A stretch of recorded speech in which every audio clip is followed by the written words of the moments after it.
Transmissions are complex machines, and with that comes a hefty price tag if you have to repair them. Welcome to this AMSOIL Tech Tip. Here's a fact for you. You know, routine fluid service and maintenance can prolong the life of your transmission?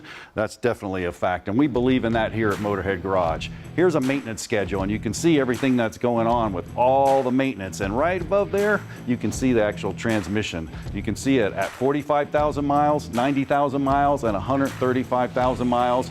To maintain that transmission is important.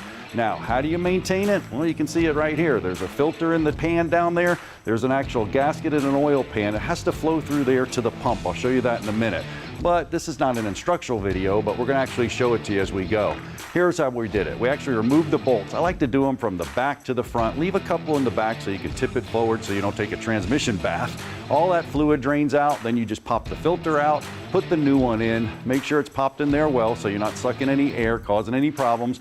Then install the bolts, on torque them to specification, but check your service manual. Every transmission's a bit different.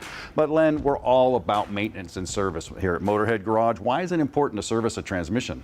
Well, the fluid will degrade over time just from using it. As we talked about earlier with the transmission, the way that it works, it's tough on the fluid and you can get sediment and debris and clutch material that builds up in there. But the fluid itself has to deal with a lot of heat and a lot of stress. So it has to have a very strong building block, so the base oils are important. The additive mix, it's very important so you don't get varnish and you don't get buildup in the valve body.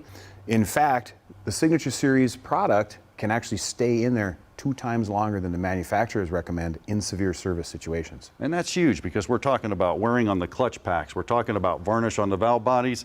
And you guys right here, I want to show you this. If you see this magnet right here, this is actually off a car. Man, that is goopity goop. That needs to come out of there. So make sure you service your transmission.